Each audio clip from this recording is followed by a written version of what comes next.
Assalamualaikum warahmatullahi wabarakatuh. Salam planter petani sawit Indonesia. Salam tandan berduri. Sahabat sawit rakyat, jumpa lagi dengan channel kita ini. Dan semoga kesehatan selalu terlimpahkan untuk kita semua. Dan bagi sahabat-sahabat yang baru menemukan channel ini, jangan segan-segan sahabat ya untuk subscribe agar bisa mendapatkan informasi-informasi terutama tentang budidaya kelapa sawit. Sahabat sekalian, pada kesempatan kali ini saya akan membahas tentang masa trek buah kelapa sawit. Jadi sahabat, yang dimaksud masa trek adalah masa di mana hasil panen kelapa sawit kita ini menurun sahabat. Jadi pendapatan kita sebagai petani sawit itu menurun dari biasanya. Dan masa trek ini juga bisa berlangsung itu berbeda-beda sahabat. Ada yang sebentar, juga ada yang lama ya.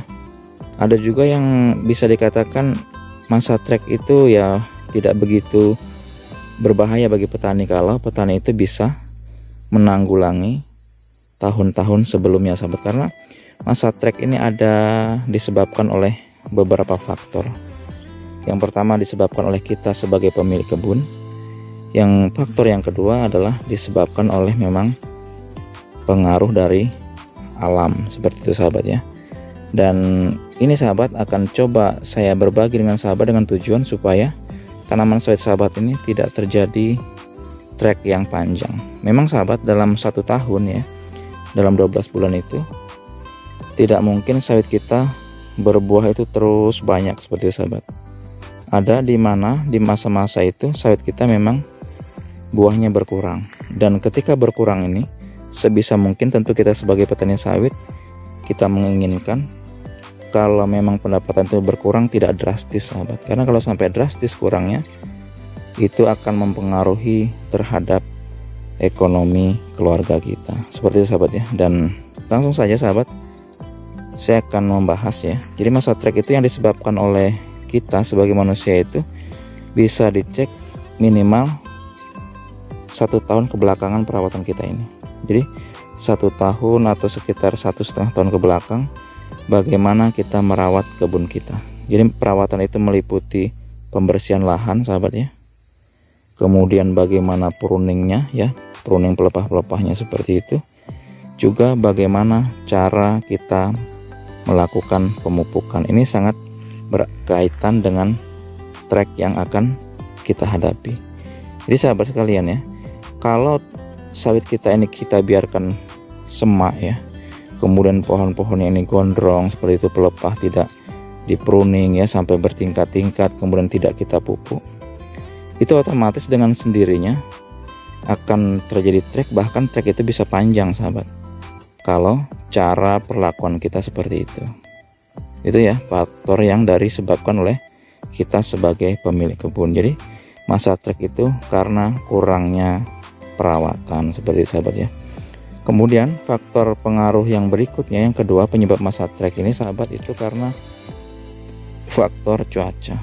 Jadi contoh dari faktor cuaca itu sahabat, itu seperti yang pertama adalah faktor angin. Itu mempengaruhi juga sahabat ya.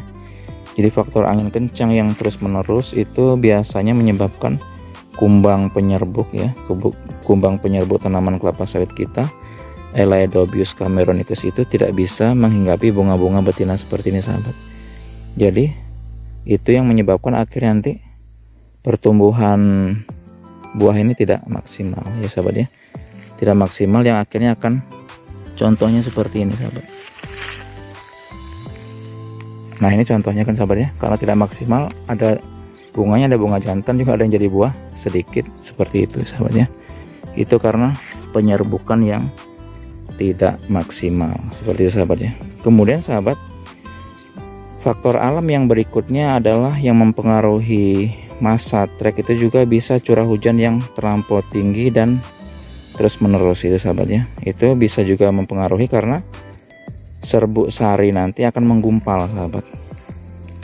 Ketika serbuk sari ini menggumpal, maka penyerbukan pun tidak akan maksimal ya sahabat ya. Namun pengaruh-pengaruh angin dan hujan ini sebenarnya tidak begitu tinggi pengaruhnya sahabat. Yang pengaruh yang dirasa sangat terasa bagi petani itu adalah pengaruh curah hujan itu sahabat ya. Kalau terjadi kemarau yang panjang itu, biasanya nanti trek tanaman sawit kita juga 1 tahun ke depan itu ada kita mengalami di masa trek yang panjang juga sahabat. Seperti itu sahabat ya, karena ketika kemarau panjang maka sawit kita ini tidak mengeluarkan bunga betina seperti ini sahabat.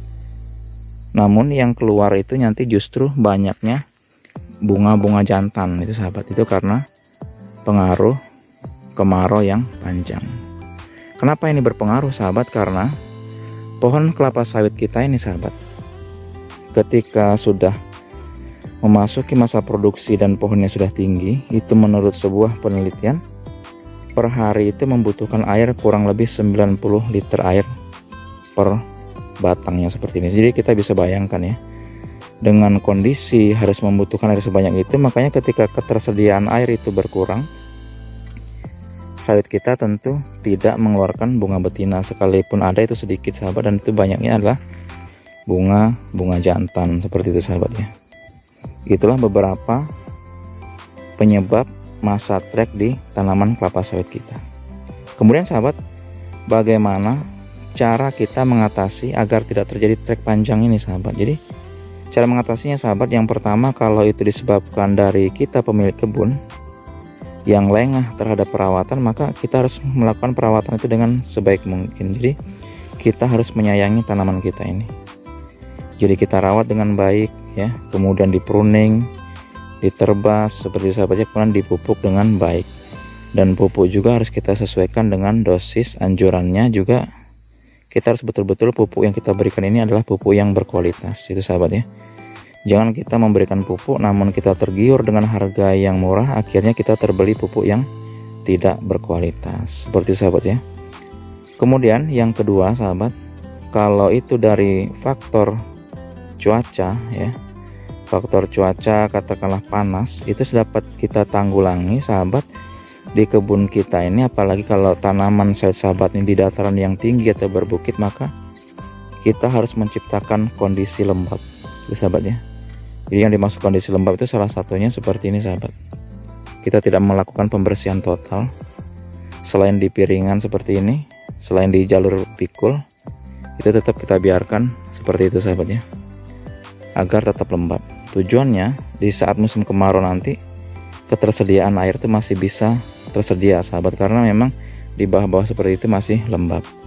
Dan sahabat juga sebenarnya bisa melakukan penanaman rumput kacangan sahabat ya, itu sebagai cara juga untuk membuat tanah di kebun kita selalu lembab itu sahabat ya. Jadi itu tadi sahabat ya, hal-hal yang harus kita perhatikan agar trek ini tidak panjang. Jadi perawatan yang baik, kemudian kita menjaga kondisi kebun kita agar tetap lembab. Semoga video singkat ini bisa bermanfaat. Saya akhiri. Assalamualaikum warahmatullahi wabarakatuh.